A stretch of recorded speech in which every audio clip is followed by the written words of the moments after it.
All right. Looks like we are recording. So Chris, good evening. How's it going, my man? It's good.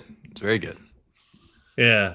Well, I know people are going to notice that we are missing Jimmy tonight, and he is actually traveling, so won't be joining us for this recording or for the live stream, although we might have a special guest for the live stream, but yeah, it'll be done by the time that people see this, I guess. So maybe that doesn't matter. But Chris, there's been some interesting things going on and some new information that's come out. In particular, RJ has been doing somewhat of a press tour and going around talking to people. He talked to Daniel Tosh, which I watched that entire, I think it was like 53-minute video. And there were some interesting things and a lot of funny things, as you might imagine, with Tosh. He also talked to, you were starting to tell me, and hopefully we'll talk more about him sitting down with Doug DeMuro, right? Yep, from Cars and Bids, and he's got his own podcast called CarPod. Yeah, well, and I I've watched him a lot on YouTube, right? Mhm. Doing his car review. So interesting guy that knows his stuff. And then, we've got some peeks into the roadmap. So I don't know whether we will intertwine all of that in this or how we'll work it in, but that's what we're planning to talk about today. And I don't know, where do you want to start, Chris? Let's start with Daniel Tosh because that whole episode was a banger. It was he was just firing off absolutely hilarious content, and RJ just rolled with it. RJ is such a I'll just say he's like a genuine guy. Like he is very approachable, very honest in terms of when he speaks, he means it. And so it was funny seeing his reaction to like some of the things Daniel said, and clearly like things Daniel would ask would be like things that you would never ask him as a person on the street, right? Like I guess if you're a jerk, you could ask him, but um, the question that made me spit out my water was I think it was along the lines of what's it like to be a former billionaire. That one got me good, pretty good. So stuff like that was in there, and so it was just a really funny episode. And he did absolutely harass him about some of the things that the Gen One owners have been complaining about because Daniel Tosh is I think he owns two of them, doesn't he? It made it sound like he has a truck and his wife drives the SUV. Yeah, I'm not sure. I do remember him talking about his wife previously driving a G-Wagon, and yeah, I think he may have ended up getting her an R1S, but I had no idea that Tosh was a Rivian owner until I watched that. And matter of fact, I watched it, based on your recommendation. And yes, there was a lot of good humor. I mean, Tosh even made a joke about something about why did he buy Twitter, right? Or something along those lines, Yes. like totally intentionally confusing him with Elon Musk, if you will. But Yeah. no, it was really good. I mean, for a lot of hardcore Rivian people that have been around a long time, they talked a lot about RJ's background and how Rivian started, and that's stuff that you and I already knew. But for anyone that doesn't know a lot of the stories and a lot of the background as it relates to Rivian, I recommend it. It's a good and entertaining watch. So go out Well, there and check that one out. yeah, and you kind of bring a good point up. Is like a lot of the times he goes on these interviews, and I'm a critical on this part of the Rivian interview circuit is that he goes on these interviews on these I'm gonna say a lot of them legacy media, and he gets tossed the same softball questions over and over and over again. So if you've seen one interview with RJ, you've seen all of them, right? And so that was the best part about Tosh's interview is he started off the rails. Like he is not if there was any guardrails Rivian put up, he just went completely off them, and it was every bit of awesome as it should be. And it was actually more conversational. Like it was it wasn't like an interview. It was more just like sometimes he's poking the bear. Sometimes he's like, he's like, now I've got a list of things that are wrong with my truck. Not wrong, but I don't like about it. Like he even goes like, how about the bait and switch? And RJ's like, what let's hear it. And he goes, tank turn. I saw a video of tank turn online from you guys, and my truck can't do tank turn. You're going to make my truck do tank turn. And then RJ goes into, well, the new Gen 2 quad, blah, blah, blah, has something better. It's called kick turn and blah, blah, blah, or kick steer. I think he said kick steer. And I was like, oh, clearly this is recorded before they put out kick turn is the marketing term. But yeah, it was, he gave him a good amount, and he gave him the charging pad, right? And then that's a thing that RJ actually, I'm gonna say, leaked, but intentionally said, hey, we have a new one coming. And so again, right? We've heard that before. We've heard that one before. So a couple of things, just piggybacking on your comments there, but Daniel Tosh looking RJ in the eye and saying, your wireless charging pad is hot garbage. I believe hot garbage was the actual phrase. I was like, 100%, and supposedly there's already been one additional iteration of it that also apparently doesn't work the best. And yeah, so there's another one coming. It will be able to be retrofitted even onto Gen 1, so we shall see. But for those out there that have current pains with their wireless charging pad and want that functionality, Daniel Tosh showed one aftermarket solution, and there are others. So there's stuff out there available if you want to buy it and install it now. But the other thing that I thought was hilarious and actually pretty brilliant from RJ was he was selling Tosh pretty hard on getting one of the new quad motors. Mm-hmm. And I mean, that, in all honesty, he was talking about the vehicle, talking about why Tosh might want it, and informing the public on why they may want them as well. So thought that was pretty cool, but it was just conversational. However, some people learned about the new quads, which is pretty cool. It was not a traditional interview, and it was not like the same one you've seen over again. And so over and over again. So that's me saying that I've watched so many of these terrible ones where I'm just like, how did you start a Rivian? What was your first, when did you first get the idea for Rivian?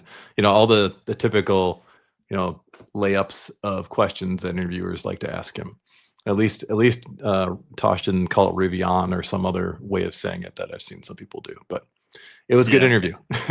And I agree. And RJ handled it fabulously, I thought. I mean, he handled some off the wall questions with grace and still with, very genuine answers, and he found himself like literally laughing at times. So that was entertaining. You don't always see that side of executives in general, but yeah, you could tell that that RJ is a good guy, and he was really kind of speaking from his heart, which is cool.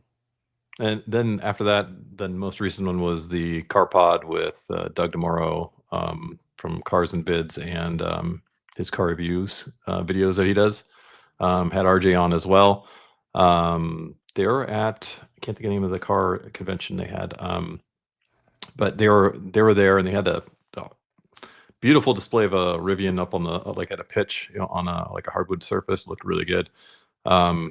And they asked him a bunch of questions too, and they're all those guys that are interviewing him were car enthusiasts, like Doug style. Not quite as quirky as Doug, but very much knowledgeable on vehicles in general. And so they like asking him what his favorite car is. He has RJ has an old was he a VW? I think he's an old VW, and they talked about that. They talked about what's the best BMW, stuff, just non-Rivian questions. It's a lot of non-Rivian questions in Doug CarPod, but it's still very informative. It's somewhere less interviewee than a traditional interview, but not quite Tosh.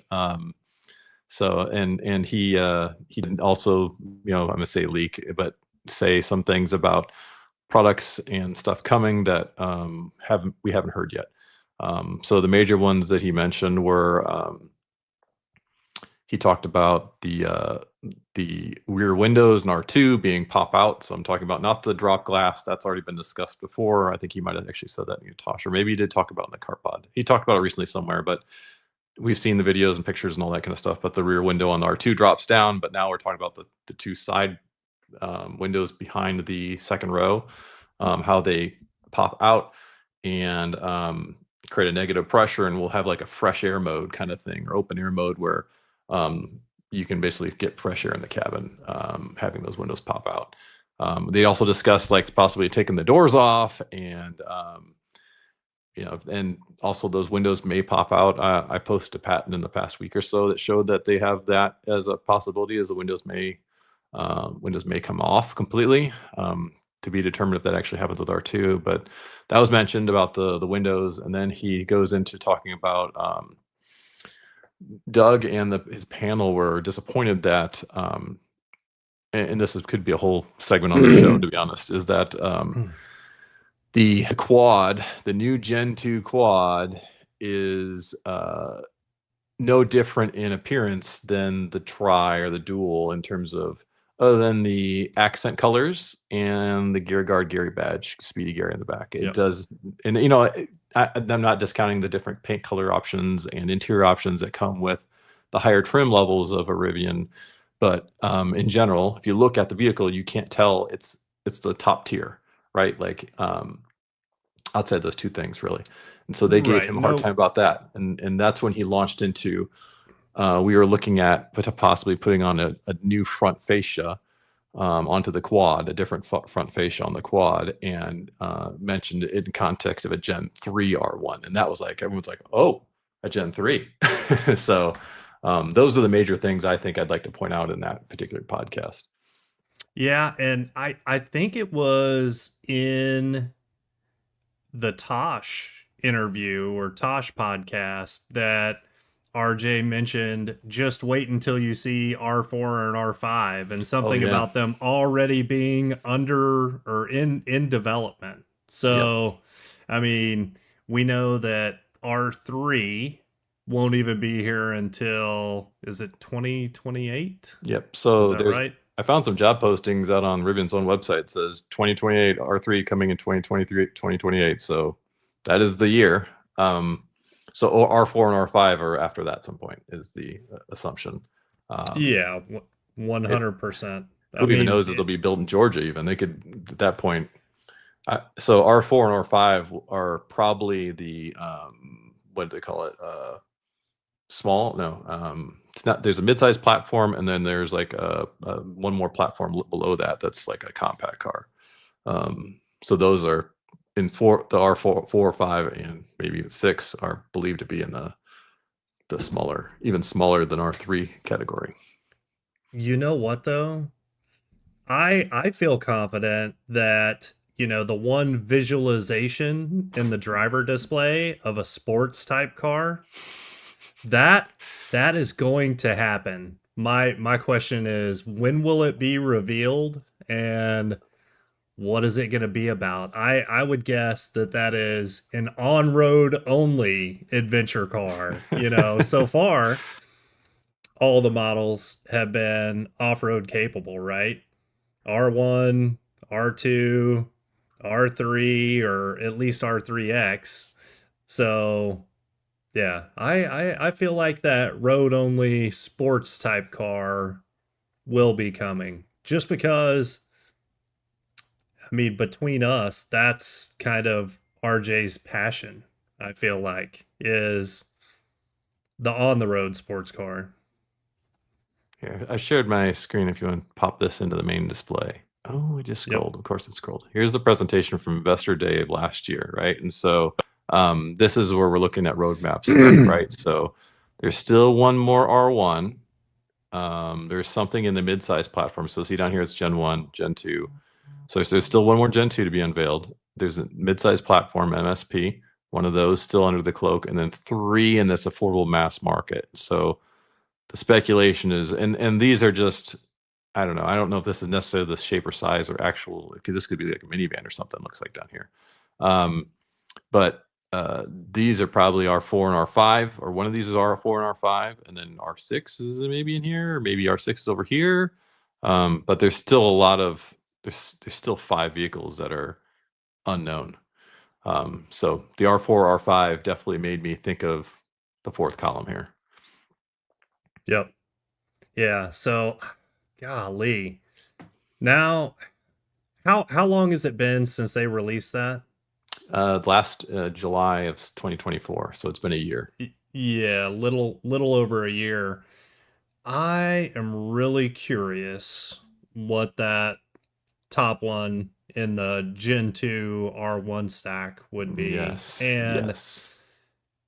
I'm wondering if that might have been something that got the axe. I mean, I know at one point they there was talk about an R1X, and there was speculation that it could be, a Jeep or Bronco competitor, but it sounds like the specs that they were quoting for that are pretty close to the specs of the new R1 quads, right?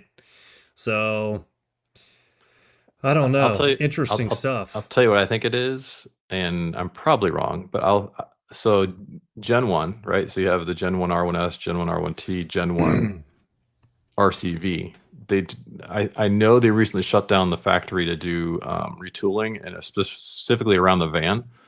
So it could be a Gen 2 van, is what it. And I believe there's a lot of talk that what's being built now is possibly the Gen 2 van. We don't have a lot of details on that, but that's my guess. Is this was going to be the Gen 2 van. So there, Gen 2, for those that don't know, Gen 2 is basically it's supposed to be like everything's zonal architecture and blah blah blah, easier to make and all that stuff. They never did that for the van, even though like after Gen 2 came out, the van was still being made at Gen 1 of the old way, not zonal architecture. And so Peregrine was the project. So a lot of people will say the word Peregrine. So I think they Peregrine the van and put it in the spot, is my guess. The only other things that really could have gone in there would have been like the quad itself is a vehicle of its own, really. Maybe they thought they could put the quad in there. Maybe they had a lower end R1. Like I've been asking for a work truck R1 for a long time, like a rear-wheel drive work truck, white, cocaine white. I don't know. Those are my guesses, either work truck or the RCV in Peregrine. Who knows? I do hope that we find out soon. Another thing that we'll need to tackle down the line is kind of where is Rivian going and how are they going to get there, because things have changed with EV tax credits and with their ability to sell regulatory credits and so many other things. But Chris, we do need to wrap up and jump over to the live stream here in a moment. So any closing thoughts or any way that you might like to kind of put a bow on this one? We are in the home stretch. RJ also mentioned, and this is, I know you want to put a bow on it. RJ also mentioned that R2 is coming in early 26, and so it's coming quick. And so in terms of roadmap of the products and stuff, I can see them starting. I know we had in a prior episode we discussed it. Configurator code going live. We should start seeing more features now that we're getting this close. I'm waiting for them to say, okay, we just found out about the rear windows popping out and the negative pressure thing and all that. And I think we're going to see more and more like, how does that rear wiper work on R2? And any additional content on the interior. We have seen hardly anything for the interior of R2. So I think that is next on the Rivian roadmap. We have Halloween coming up hot, right? And so big Halloween update coming. I guarantee it. The big Halloween update coming. I want to see the Halloween update running in R2, stuff like that. But there's a lot coming in the next 3, 6, 9 months in terms of getting everything buttoned up for R2 and out the door, and show us what exactly they've been hiding and what's on that roadmap that I shared. Totally agree. It should be busy, and actually, let's put a bow on it here. I don't remember exactly what our predictions were with regards to timing of R2, but after RJ's recent comments, I know that I was more aggressive or optimistic for the R2 timeline than you were. Have you changed in that feeling at all? Nope. I've taken early is earlier than in April, right? So April midpoint, March, April, right there is the split of that first half, right? So early is before April, late is after March. And so for me, I'm gonna stick with my March, April. I'm gonna stick with March. Let's go with March, since it's early now, he says. All right. Configurator January. I think that's my guess. December or January. And I think you guys were like, configurator in the next like 10 seconds. It's going to be here any minute now. No, I would get the configurator out as soon as possible to help kind of prep the supply chain for the colors, interiors. I mean, we don't even know what the options are, right? But yeah, to let people know what the options are, to get people excited, to get people ready to buy. So I would like to see the configurator late this year. I think everyone would. We just like to know it. Doesn't even put a price on it. Just show us what's out there and let us kind of start building our R2s. It's kind of like a slate. Yep, 100%. Cool. Well, cool. Well, thanks, Chris. We're on to the live stream next. See you guys. Good night.